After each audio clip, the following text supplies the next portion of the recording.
नमस्कार, मैं हूं संजय भाटिया और आप देख रहे हैं लोकमत हरियाणा न्यूज। लोकसभा चुनाव के मद्देनजर दीपेंद्र सिंह हुड्डा जिस प्रकार से अपनी नई नई योजनाएं बना रहे हैं, नई रणनीति बना रहे हैं, उसे देखकर भारतीय जनता पार्टी के नेता हैरान व परेशान नजर आ रहे हैं। Deepender Singh Hooda door to door अभियान के तहत कभी तो दुकानदारों से मिलने पहुंच जाते हैं, दिन का समय हो, शाम का समय हो या रात का समय हो, सीधा संवाद करते हैं दुकानदार के साथ, उसकी बात को सुनते हैं, अपनी बात को रखते हैं।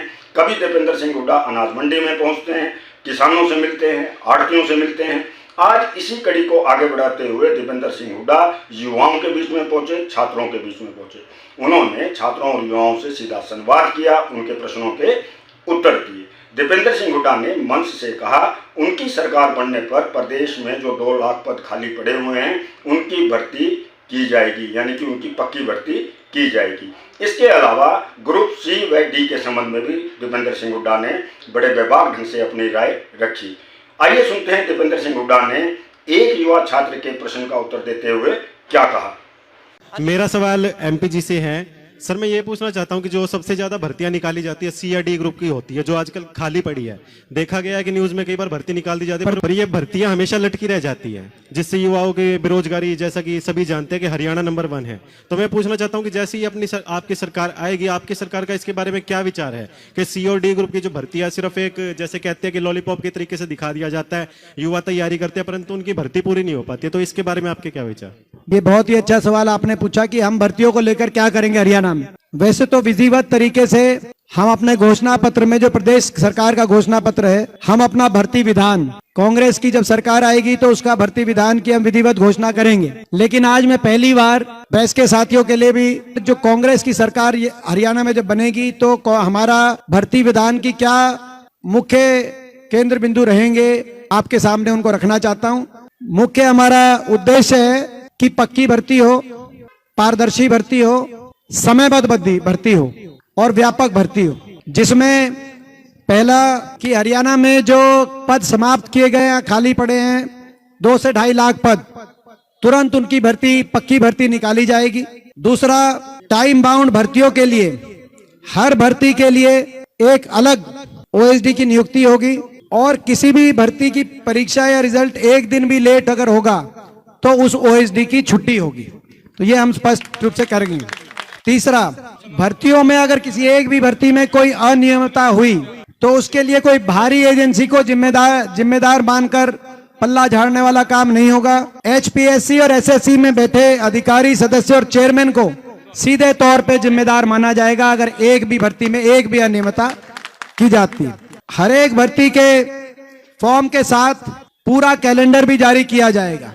जैसे मैंने कहा 2 से 2.5 लाख पद निकाले जाएंगे, लेकिन भर्ती के साथ साथ पूरा टाइम बाउंड कैलेंडर, और जैसे मैंने कहा कि हर भर्ती के लिए एक ओएसडी जिसकी जिम्मेदारी है एंड टू एंड, वो समय पर भर्ती हो, समय पर ज्वाइनिंग हो, एक दिन भी लेट होगी तो उस पर कार्रवाई की जाएगी और कैलेंडर साथ में जारी किए जाएगा। और किसी भी तरह की गड़बड़ी रोकने के लिए एक अलग से कमेटी बनाई जाएगी, जिस कमेटी में के माध्यम से भर्ती संबंधित शिकायतों के लिए टेलीफोन नंबर 24 घंटे वो टेलीफोन नंबर उपलब्ध रहेगा। सभी नौजवानों को कभी भी वो टेलीफोन पे अपनी सारी बात बता सकते हैं ताकि उनका निदान किया जाए।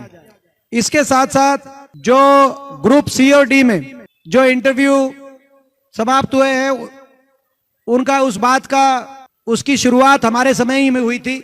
भाजपा ने उस बात को कहा कि हमने क्या, लेकिन हमारी भी जो आखिरी भर्तियां थी, जैसे जेबीटी की भर्ती थी, 14,000 जेबीटी लगे थे, उसमें इंटरव्यू के ज्यादा नंबर नहीं थे, तो वो शुरुआत उस समय हुई थी। लेकिन उस बात को क्रम को जारी रखेंगे, कोई इंटरव्यू नंबर ना हो ताकि पारदर्शिता में कोई कमी ना हो। और साथ में जो ग्रुप 1 और 2 में वो जो इंटरव्यू की जो आज परिस्थिति है, उसमें भी पूर्ण विचार किया जाएगा कि उसमें कम से कम सब्जेक्टिवनेस कैसे आए ताकि पारदर्शिता का पूरा ख्याल रखा जाए। और किसी अन्य भर्ती से, अगर किसी अन्य भर्ती के प्रश्न अगर दूसरी भर्ती के एग्जामिनेशन में रिपीट किए जाते हैं तो उसको भी पेपर लीक की श्रेणी में माना जाएगा। ये भी हमारा जो एक पॉइंट है। इसी रूप से किसी भी भर्ती का पेपर लीक होने पर एजेंसी के साथ साथ सेक्रेटरी से लेकर पूरे कमीशन की जो है जिम्मेदारी भी होगी और जांच भी होगी। ये भी हम साथ साथ कहना चाहते हैं। और दोबारा पेपर लीक या भर्ती गड़बड़ी होने सूरत पे पूरे भर्ती कमीशन को बर्खास्त करके पुनर्गठित करने का काम हमारी सरकार करेगी। तो आप कहने का मतलब कि पूरे देश के अंदर इस प्रकार का हम भर्ती विधान बनाना चाहते हैं जो पूरे देश में पारदर्शिता के लिए हमारी भर्ती हरियाणा की मानी जाए, समयबद्ध भर्तियों के लिए, क्योंकि चक्कर कटाकर 5 साल तक ये जो सीटी वाली बात 5 साल तक घुमा घुमा कर और उसके बाद जो है बेरोजगारी, क्योंकि 5 साल तक नौजवान इंतजार नहीं कर सकता। तो समयबद्ध, पारदर्शी और व्यापक भर्ती, ये इस उद्देश्य के साथ हम ये अपना भर्ती विधान अपने घोषणा पत्र के माध्यम से विधिवत रूप से हम लेके आएंगे। आज मैंने कुछ मुख्य बिंदु आपके साथ पहली बार उनको शेयर किया है, लेकिन आप लोगों में से अगर किसी को इस पे कुछ और सुझाव देना है, इसको और अच्छी तरीके से हम कैसे लेके आएं, तो आप वो सुझाव आप देते रहें ताकि हम उन सुझावों को भी अपने घोषणा पत्र में शामिल करें।